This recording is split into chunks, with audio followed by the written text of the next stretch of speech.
Hello students, আমি Nitish sir জ্ঞানজ্যোতি coaching সেন্টারের পক্ষ থেকে তোমাদের প্রত্যেককে জানাই আরও একবার স্বাগত। তো স্টুডেন্টস, যারা 2026 মাধ্যমিক পরীক্ষা দেবে তাদের জন্য আমি যে ধারাবাহিকভাবে ক্লাসগুলো আনছিলাম তার আজকে কিন্তু বাংলার দ্বিতীয় ক্লাস। আমরা বাংলা সবার প্রথমে শুরু করেছি বাক্য, এবং বাক্য থেকে প্রথম ক্লাস আলোচনা হওয়ার পরে বাক্য গঠনের 3টি শর্ত আলোচনা করেছিলাম। আজকে বাক্যের যে উদ্দেশ্য এবং বিধেয় পদ কি সেই নিয়ে কিন্তু বিস্তারিত আলোচনা করব, কারণ তোমাদের বাক্য জানতে গেলে আমি বলছি ধারাবাহিকভাবে আমি প্রতিনিয়ত ক্লাসগুলো দেবো। তো স্টুডেন্টস, যারা আজকে ফার্স্ট টাইম আমাদের ইউটিউব চ্যানেলে মাধ্যমিকের ভিডিও দেখছো তারা অবশ্যই চ্যানেলটিকে সাবস্ক্রাইব করো, পাশে থাকা বেল আইকন অল প্রেস করে দাও, যাতে নেক্সট টাইম থেকে কোনো ভিডিও আপলোড করলে তার নোটিফিকেশন তুমি সবার আগে পেতে পারো। তো দেখো, আজকের আলোচনার বিষয় উদ্দেশ্য ও বিধেয় সম্পর্কে আলোচনা, বা উদ্দেশ্য ও বিধেয় সম্পর্কে ধারণা। মাধ্যমিকের খুব গুরুত্বপূর্ণ একদম ছোট্ট ক্লাস হবে, ধৈর্য ধরে শেষ অবধি দেখবে ক্লাসটা অবশ্যই। হ্যাঁ, দেখো কি বলছে, উদ্দেশ্য কাকে বলে, বিধেয় কাকে বলে আমরা একটু জেনে নেব, তারপর কিছু উদাহরণগুলো জানবো, কারণ আমাদের মাধ্যমিক পরীক্ষায় কিন্তু এখান থেকে একটা প্রশ্ন কিন্তু আসতেই পারে। তো আজকে 5 মিনিটের এই ক্লাসটা দেখলে যদি আমি মাধ্যমিক পরীক্ষায় 1 নাম্বার পেতে পারি, তাহলে আমি কেন ক্লাসটা করব না, তাই না? তাহলে অবশ্যই ক্লাসটা মনোযোগ সহকারে কিন্তু শেষ অবধি দেখবে। দেখো, উদ্দেশ্য কাকে বলছে, উদ্দেশ্য হচ্ছে বাক্যে যার সম্বন্ধে কিছু বলা হয় তাই হলো উদ্দেশ্য, এবং বিধেয় বলতে বোঝায় বাক্যে যার সম্পর্কে যা কিছু বলা হয় তাই হলো বিধেয়। অর্থাৎ বাক্যে উদ্দেশ্য সম্পর্কে যা কিছু বলা হবে সেটাকে আমরা বিধেয় বলি। তাহলে উদ্দেশ্য কি আমি বললাম, যেমন রাম বাজার যায়, তাহলে এই বাক্যটা কার সম্পর্কে বলা হচ্ছে? রামের সম্পর্কে। তাহলে রাম হচ্ছে উদ্দেশ্য পদ। আমি কি বললাম, যে একটা বাক্যে যার সম্পর্কে বলবে সে হলো উদ্দেশ্য পদ। যেমন এই বাক্যটায় রামের সম্পর্কে কিছু বলছে, তাহলে রামটা হলো উদ্দেশ্য পদ। এবার রামের সম্পর্কে মানে উদ্দেশ্যের সম্পর্কে যা কিছু বলছে, এই যেটা আছে বাজার যায়, এটাকে কি বলা হয়? বিধেয় পদ। তাহলে এখানে বুঝতে পেরেছো নিশ্চয়ই, বাক্যে যার সম্বন্ধে কিছু বলা হয় তা কিন্তু উদ্দেশ্য পদ। তাহলে বাক্যের মধ্যে রামের সম্পর্কে বলা হচ্ছে, তাহলে রাম বাজার যায়, তাহলে রামটা কিন্তু উদ্দেশ্য পদ। এবং বাজার যায় যে কথাটা বলা হলো, এটা কি তার মানে উদ্দেশ্য পদ সম্পর্কে কিছু বলা হচ্ছে, বাজার যায়, তাহলে বাজার যায়টা কিন্তু বিধেয় পদ। তাহলে এবার কিছু উদাহরণ দেব। দেখো, বাক্যের উদ্দেশ্য এবং বিধেয়ের কিন্তু ভাগ, তোমাকে একটা বাক্য বলে দেবে পরীক্ষার সময়, মাধ্যমিক পরীক্ষায় কিন্তু একটা বাক্য বলে দেয়, এবং সেই বাক্যের মধ্যে উদ্দেশ্য কোনটা বিধেয় কোনটা জিজ্ঞেস করা হয়। ঠিক আছে? তাহলে দেখো, আমি বললাম শিশু প্রথমে হাঁটতে পারে না, অর্থাৎ শিশুর সম্পর্কে বলা হচ্ছে এই বাক্যটার মধ্যে, তাহলে শিশুটা কিন্তু উদ্দেশ্য পদ, এবং এই বাক্যে প্রথমে হাঁটতে পারে না, তাহলে এটা কিন্তু বিধেয় পদ বলা হচ্ছে। আবার আমি দিলাম এখানে সে পথে বড় ভয়ঙ্কর, তাহলে সে পথ মানে রাস্তা, তাহলে এটা হচ্ছে উদ্দেশ্য পদ। আবার বড় ভয়ঙ্কর, এটা হলো বিধেয় পদ। তার মানে আমরা নিশ্চয়ই জেনে নিলাম যে উদ্দেশ্য পদ সম্পর্কে যা কিছু বলছে সেটা কিন্তু বিধেয় পদ। তাহলে যার সম্পর্কে কিছু বলছে, তাহলে পথের সম্পর্কে বলছে, তাহলে পথটা হলো উদ্দেশ্য, এবং পথের সম্পর্কে বলছে বড় ভয়ঙ্কর, মানে উদ্দেশ্য সম্পর্কে যা বলছে সেটাই হচ্ছে বিধেয় পদ। তো খুব সিম্পল বিষয়টা, আশা করি উদ্দেশ্য পদ আর বিধেয় পদ নিয়ে তোমাদের বুঝতে কোনো অসুবিধা নেই। খুব সিম্পল ছোট্ট একটা ক্লাস ছিল।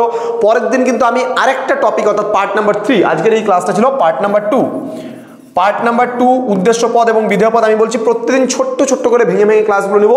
একেবারে তোমরা প্রথম থেকে যদি ধারাবাহিকভাবে ক্লাসগুলো দেখো, একদম শেষ পর্যন্ত আমাদের সঙ্গে যুক্ত হয়ে থাকো, তাহলে তো কিন্তু তোমরা অবশ্যই খুব ভালো রেজাল্ট করতে পারো। আমাদের টার্গেট হচ্ছে মাধ্যমিক পরীক্ষায় বাংলাতে 100তে 100 কি করে পাবো। তো এই নিয়ে কিন্তু আমাদের যে সেশনসগুলো শুরু হয়ে গেছে, তোমরা চাইলে পারে আমাদের সঙ্গে যোগাযোগ করতে পারো। কিন্তু তার আগে তোমাদের বলে দিই আরও কিছু বিষয় আছে। আমাদের নাম্বারটা একটু লিখে রাখতে পারো, 7076398606 নাম্বারে, অথবা 6295916282 নাম্বারে। তোমাদের পুরো কোর্স ফিটা কিন্তু রয়েছে, মাধ্যমিকের যে পুরো কোর্স ফিটা সেটা যদি তোমরা নিতে চাও আমাদের কাছ থেকে তোমরা নিতে পারো। আমাদের পুরো মাধ্যমিকের কোর্স ফি যেটা রয়েছে আর্টসের ক্ষেত্রে, আবারও বলছি আর্টসের ক্ষেত্রে, আর্টস ফ্যাকাল্টি আমরা শুরু করেছি, এরপরে ইংলিশটাও আমরা আলাদাভাবে শুরু করছি, এবং আমাদের সায়েন্সটাও শুরু হচ্ছে। ঠিক আছে, এছাড়াও সায়েন্সটাও শুরু হচ্ছে। তোমরা যদি চাও আমাদের সঙ্গে কিন্তু যুক্ত হতে পারো এই নাম্বারে ফোন করে। দেখো, বাক্যের উদ্দেশ্য ও বিধেয় প্রসারক, আজকে আবার জানবো আমরা কি উদ্দেশ্য এবং বিধেয় প্রসারক। তাহলে আমরা উদ্দেশ্য জানলাম কি, বিধেয় জানলাম কি, উদ্দেশ্য বিধেয় উদাহরণ জানলাম। এবার বাক্যের উদ্দেশ্য ও বিধেয় প্রসারক। দেখো, উদ্দেশ্য যেমন প্রাণতোষ বা প্রণতোষ লেখেন, আমি কথাটা লিখলাম প্রণতোষ লেখেন, বা রাম লেখেন, কথাটা আমি লিখলাম রাম লেখেন। তার মানে উদ্দেশ্য হচ্ছে রাম, কারণ রামের সম্পর্কে একটা বাক্যের মধ্যে কিছু বলা হচ্ছে। আর বিধেয় হচ্ছে এখানে লেখেন, মানে রামের সম্পর্কে উদ্দেশ্য পদ সম্পর্কে লেখার কথা বলা হচ্ছে। তার মানে এটা গেল কি বিধেয়, মানে তোমার হচ্ছে গেল। এইবার উদ্দেশ্য প্রসারক, দেখো এবার যদি আমরা লিখলাম প্রণতোষ লেখেন, এতক্ষণ ছিল আমাদের প্রণতোষ কথাটা ছিল যেটা উদ্দেশ্য, আর লেখেনটা হচ্ছে বিধেয়। এইবার কবি প্রণতোষ কথাটা বলা হলো, মানে এই কবিটা তো উদ্দেশ্য, তাহলে কবি কাকে বোঝাচ্ছে? প্রণতোষকে বোঝাচ্ছে। তার মানে উদ্দেশ্য পদ সম্পর্কে বা উদ্দেশ্য পদ সম্পর্কে যেটা নির্দেশ করছে সেটা কিন্তু উদ্দেশ্য প্রসারক। তাহলে উদ্দেশ্য সম্পর্কে যখন কোনো শব্দ উদ্দেশ্যকে নির্দেশ করছে তাহলে সেটা হলো উদ্দেশ্য প্রসারক। যেমন আমি বললাম মাস্টার নীতিশ খুব ভালো পড়ায়, তাহলে আমার কথা মাস্টার, তাহলে মাস্টারটা হচ্ছে উদ্দেশ্য প্রসারক আর নীতিশটা হচ্ছে কি উদ্দেশ্য। তাহলে নীতিশ হচ্ছে আমার নাম, তাহলে মানে আমার নামটা কি গেল? আমার নামটা উদ্দেশ্য।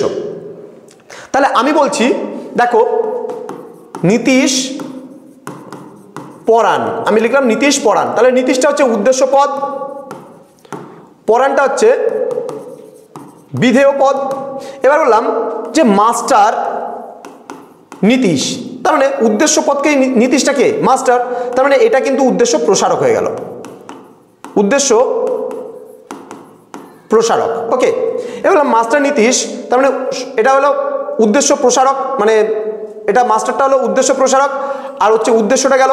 এবার খুব ভালো পড়ান, খুব ভালো পড়ান, তাহলে বিধেয়টা হচ্ছে পড়ান, এই যে পড়ানটা লেখা আছে বিধেয়, আর খুব ভালোটা হচ্ছে বিধেয় প্রসারক।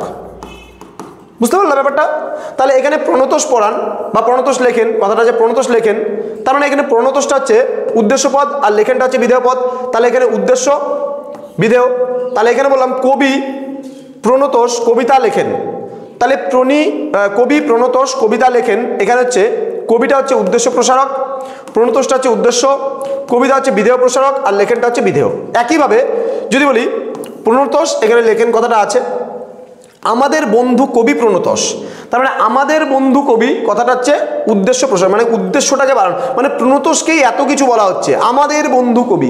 আমি ডাইরেক্টলি প্রণতোষ লেখেন কথাটাও বলতে পারতাম, কিন্তু এখানে বলছে আমাদের বন্ধু কবি প্রণতোষ, তার মানে এটা কি কাকে বোঝাচ্ছে? এটা বলতে প্রণতোষকেই বোঝাচ্ছে। এবার তার সম্পর্কে কি বলছে? প্রথমে লেখেন, তার মানে এটা গেল বিধেয়। এবার সুললিত ছন্দে কবিতা লেখেন, এই যে সুললিত ছন্দে কবিতা এটাকে বলে বিধেয় প্রসারক। তো আশা করি আজকের এই ক্লাসটা তোমাদেরকে ডিটেলসে বোঝাতে পারলাম এবং তোমরা বুঝতে পারলে। ভিডিওটি ভালো লাগলে অবশ্যই লাইক, কমেন্ট, শেয়ার অ্যান্ড সাবস্ক্রাইবের আশা আমরা রাখলাম। তো স্টুডেন্টস, তোমরা অবশ্যই আমাদের চ্যানেলটিকে সাবস্ক্রাইব করে পাশে থাকা বেল আইকন অল প্রেস করে রাখো। এছাড়া জ্ঞানজ্যোতি কোচিং সেন্টারে যদি তোমরা যুক্ত হতে চাও, তোমরা যদি আমাদের কাছে পড়তে চাও অনলাইনে, আমাদের পুরো প্যাকেজের কোর্সটা যদি নিতে চাও মাধ্যমিকের ছাত্রছাত্রীরা, তাহলে অবশ্যই যোগাযোগ করো আমাদের অফিসিয়াল নাম্বার 7076398606 নাম্বারে অথবা 6295916282 নাম্বারে। দেখা হচ্ছে খুব তাড়াতাড়ি আরও একটা নতুন ভিডিও নিয়ে। তোমরা প্রত্যেকে ভালো থেকো, সুস্থ থেকো। Thank you so much, thanks for watching. After all, thank you.